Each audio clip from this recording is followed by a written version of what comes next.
بسم الله الرحمن الرحيم الحمد لله رب العالمين والصلاة والسلام على أشرف الأنبياء وسيد المرسلين وعلى آله وصحبه أجمعين أما بعد.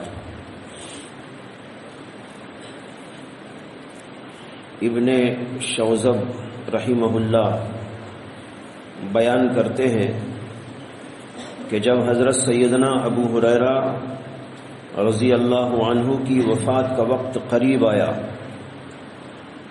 تو وہ رونے لگے. ان سے پوچھا گیا کہ آپ کیوں رو رہے ہیں؟ ابو ہریرہ رضی اللہ عنہ نے فرمایا کہ سفر لمبا ہے، زاد راہ اور توشہ بہت کم ہے، گھاٹی بڑی دشوار گزار ہے، پھر اس کے بعد یا تو جنت ہے یا دوزخ ہے. حضرت ابو ہریرہ رضی اللہ عنہ رو رہے تھے موت کے قریب. لوگوں نے پوچھا کہ کیوں رو رہے ہیں؟ رونے کی وجہ بتائی کہ اس لیے رو رہا ہوں کہ سفر بہت لمبا ہے، آخرت کا سفر ہے، اور زاد راہ بہت کم ہے. یعنی سفر کا جو توشہ ہوتا ہے وہ بہت کم ہے. یہ سفر کا توشہ کیا ہے؟ اعمال. آخرت کے لیے جو سفر کا توشہ تیار ہوتا ہے وہ دراصل اعمال ہوتے ہیں، ایمان ہوتا ہے، تقوی و طہارت ہے، انابت اور خشوع ہے، ذکر و اذکار ہیں. یہی دراصل توشہ ہوتا ہے. حضرت ابو ہریرہ کو یہ احساس ہو رہا ہے کہ میرا اعمال کا توشہ بہت کم ہے، جبکہ ہم جانتے ہیں کہ حضرت ابو ہریرہ کا کیا مقام ہے. صحابی رسول ہیں، بلند پایہ صحابی ہیں، علم و عمل کے جامع ہیں، لیکن اس کے باوجود ان کو اس بات کا احساس ہو رہا ہے کہ میرے پاس زاد راہ کم ہے. اب ہم سوچیں کہ ہمارا حال کیا ہوگا؟ ہماری نمازیں، ہمارا ذکر، ہماری تسبیحات، ہماری نیکیاں، ہماری خدمات. حضرت ابو ہریرہ رضی اللہ عنہ اتنے بلند ترین مقام کے حامل ہو کر بھی ان کو یہ احساس ہو رہا ہے کہ میرا زاد راہ بہت کم ہے. تو پھر ہمارا حال کیا ہوگا؟ تو ہمیں کتنا رونا چاہیے اور پھر اس کے ساتھ کتنی تیاری کرنی چاہیے. اور فرمایا کہ گھاٹی دشوار گزار ہے، موت آئے گی. موت کوئی معمولی چیز تو ہے نہیں، بڑی کٹھن چیز ہوگی. جب موت آئے گی تو آدمی کے اوپر کیا بیتے گی.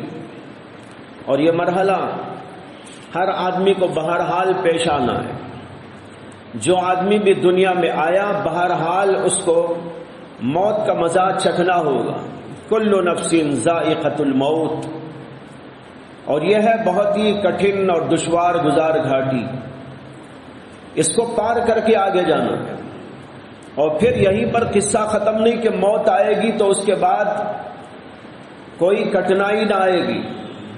موت کے بعد قبر کا مرحلہ ہے، اور قبر کے اندر اللہ کے فرشتے سوال و جواب کرنے کے لیے آئیں گے اور پوچھیں گے تمہارے رب کو تم نے پہچانا؟ من ربک، ما دینک، تمہارا دین کیا ہے؟ اور وہ شخص جو تم میں بھیجے گئے یعنی محمد صلی اللہ علیہ وسلم، ان کے بارے میں تم کیا جانتے ہو؟ یہ 3 سوالات ہوں گے. آپ کہیں گے کہ بھائی یہ تینوں سوال ہم کو تو ازبر ہیں، رٹے ہوئے ہیں.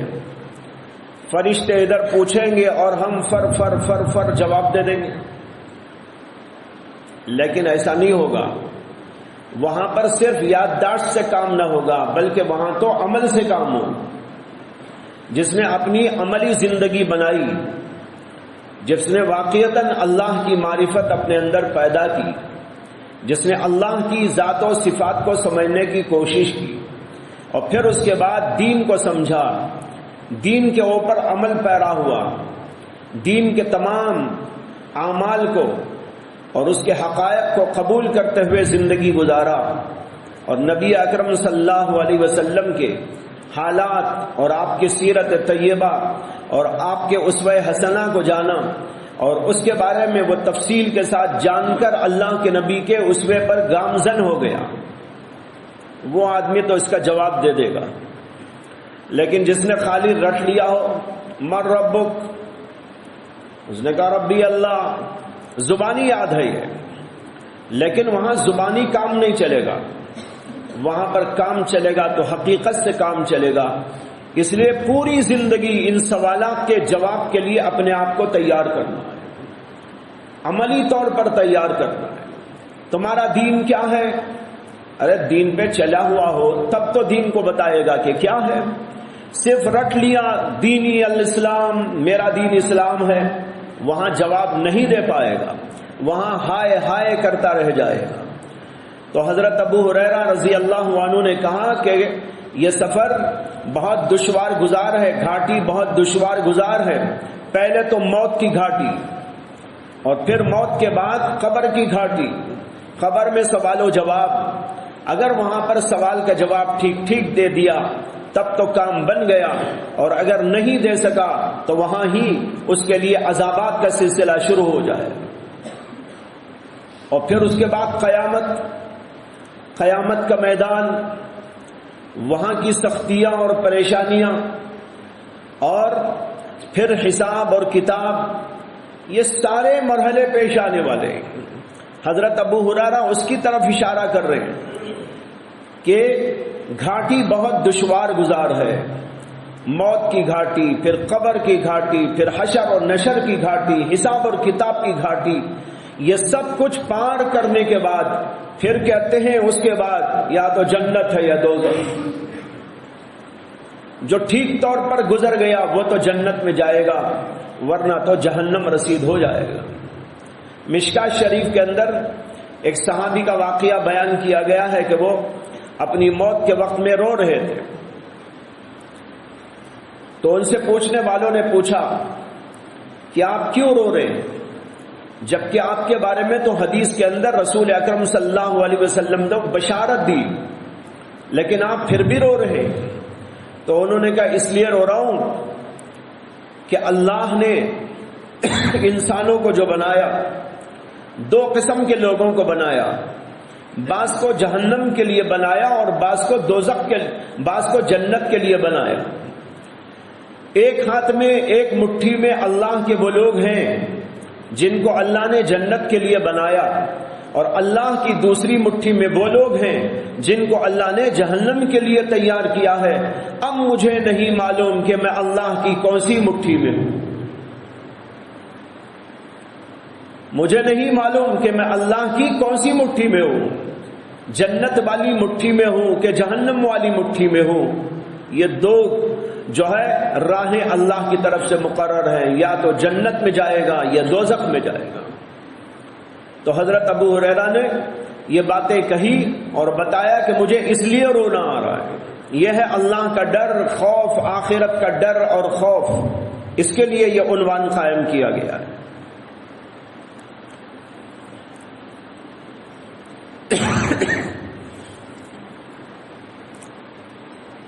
ایک واقعہ بیان کرتے ہیں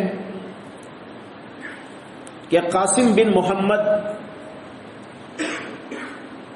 حضرت امام ابن المبارک رحمت اللہ علیہ کے شاگرد تھے۔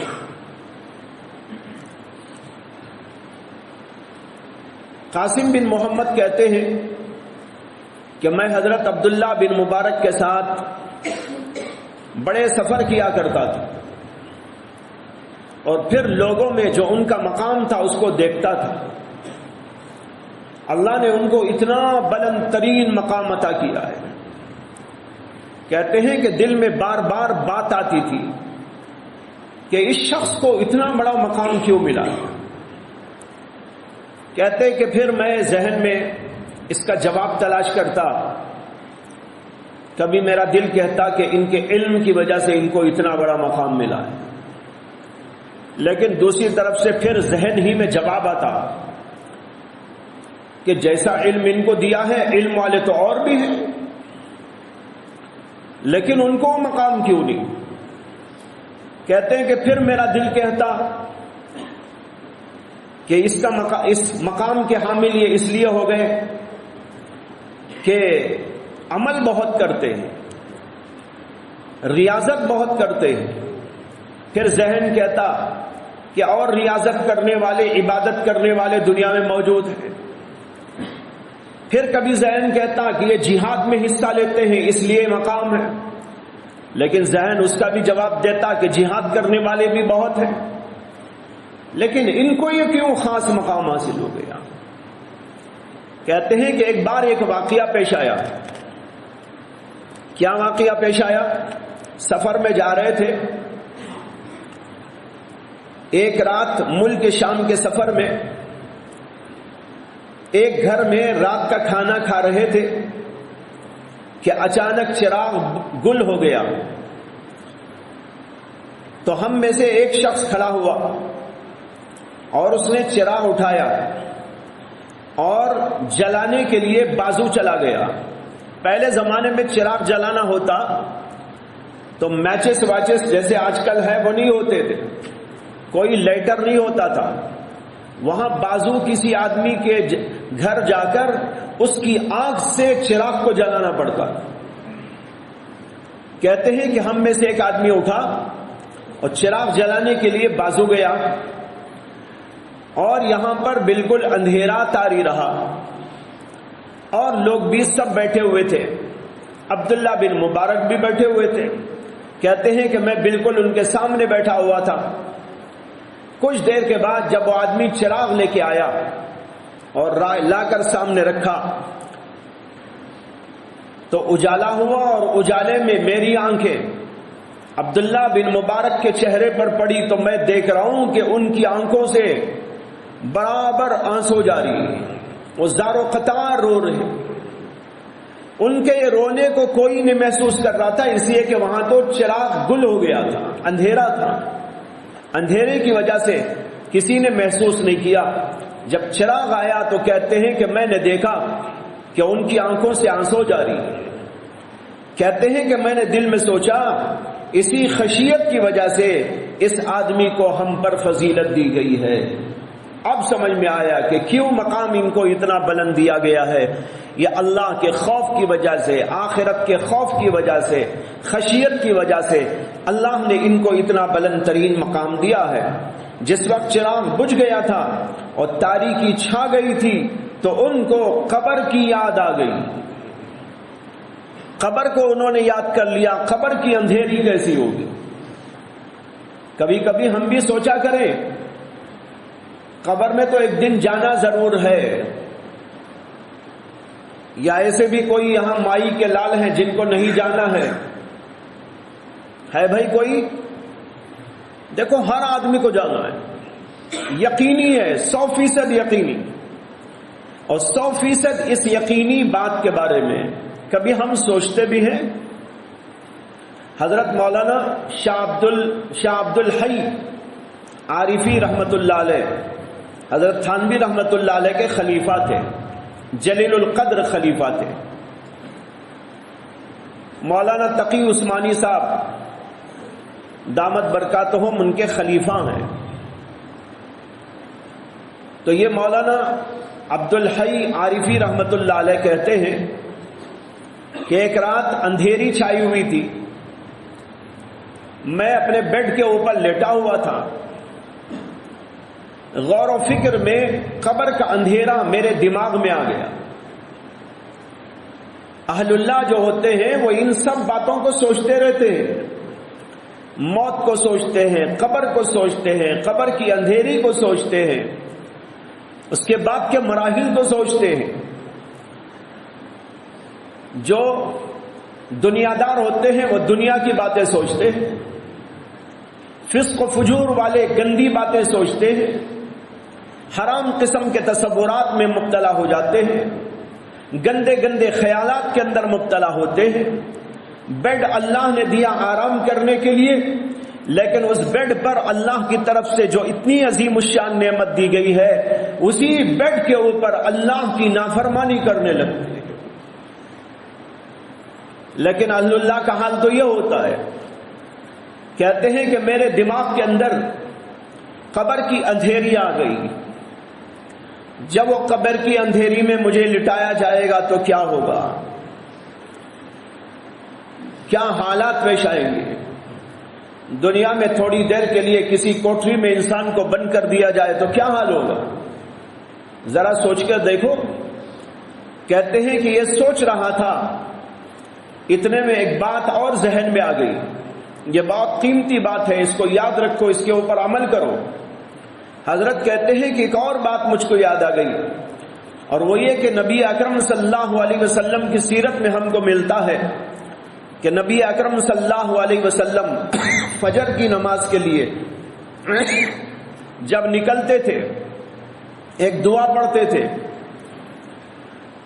دعا یہ پڑھتے تھے کہ اے اللہ میرے آگے نور پیدا کر دے، میرے پیچھے نور پیدا کر دے، میرے داہنے نور پیدا کر دے، میرے بائیں نور پیدا کر دے، میرے اوپر اور نیچے نور پیدا کر دے، میرے دل میں نور پیدا کر دے، میری قبر میں نور پیدا کر دے. یہ اللہ کے نبی صلی اللہ علیہ وسلم کی دعا ہے. اللہم اجعل عن یمینی نورا وعن شمالی نورا ومن فوقی نورا ومن تحتی نورا وفی قلبی نورا واجعلنی نورا واجعل لی نورا. مجھے خود نورانی بنا دیجئے اور میرے لیے بھی نور پیدا کر دیجئے. کیا عجیب دعا ہے. داہنے نور ہو، بائیں نور ہو، آگے پیچھے نور ہو، اوپر اور نیچے نور ہو، دل کے اندر نور ہو.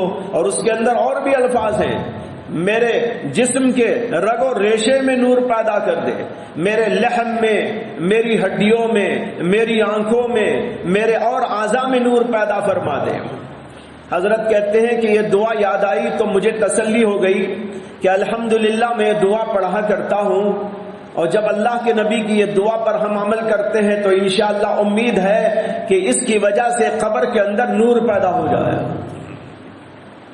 اب دیکھو کتنا بڑا ہاتھ لگ گیا نسخہ قبر کی اندھیری کو دور کرنے کے لیے.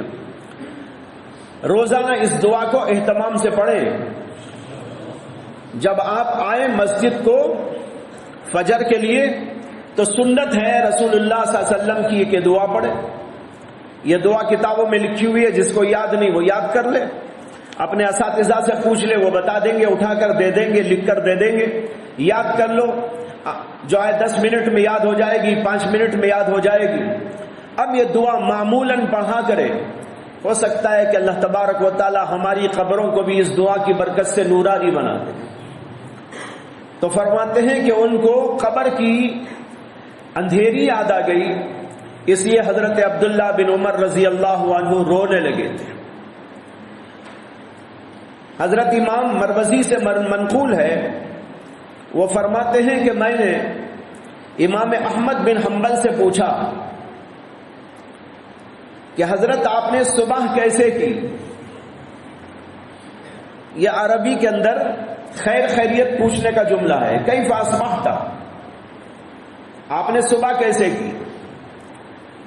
تو انہوں نے بھی پوچھا کیف اصبحت، آپ نے صبح کیسے کی. امام احمد بن حنبل نے جواب دیا اس شخص کی صبح کیسی ہوگی جس کا رب اس سے فرائض کی ادائیگی کا مطالبہ کرتا ہے اور اس کا نبی سنتوں کی ادائیگی کا مطالبہ کرتا ہے.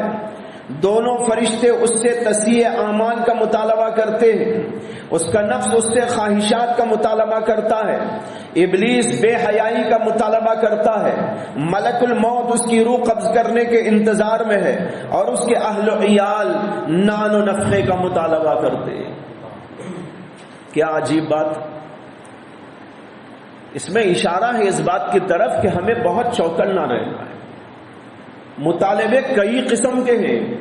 اللہ کا مطالبہ ہے، نبی کا مطالبہ ہے، فرشتوں کا مطالبہ ہے، ادھر نفس کے تقاضے ہیں، ادھر شیطان کا بہکاوا ہے، اور ادھر بیوی بچے اور رشتہ دار اور خاندان اور کنبے کے افراد ہیں، کئی دوست احباب ہیں، سب کے الگ الگ مطالبے.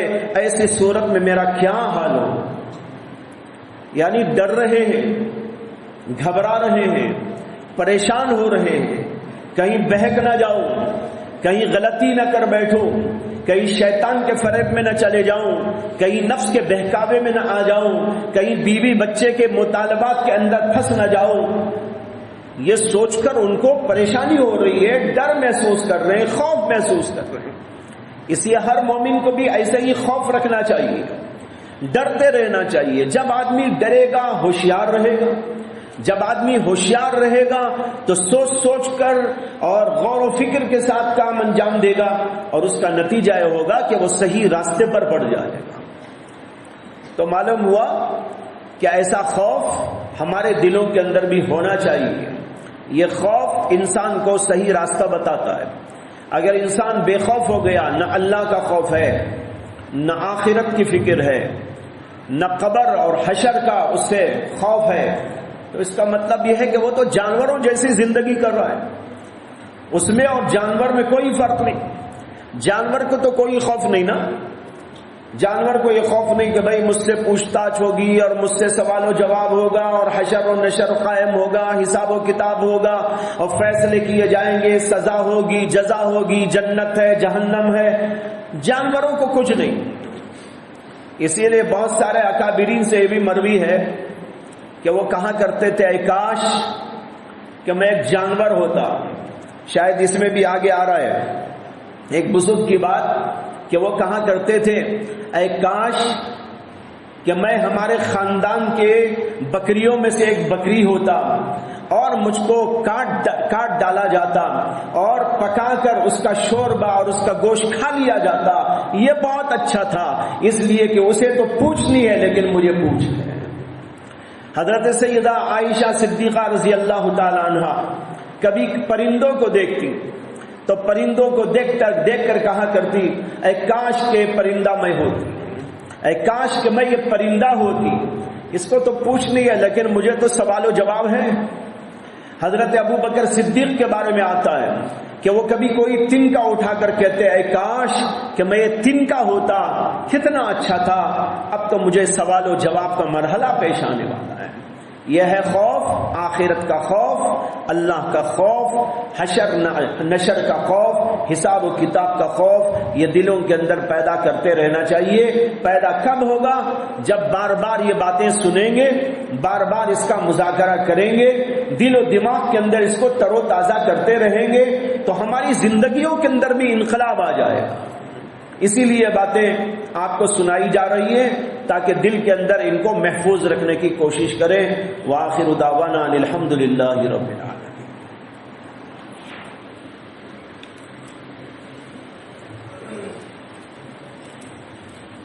اللہ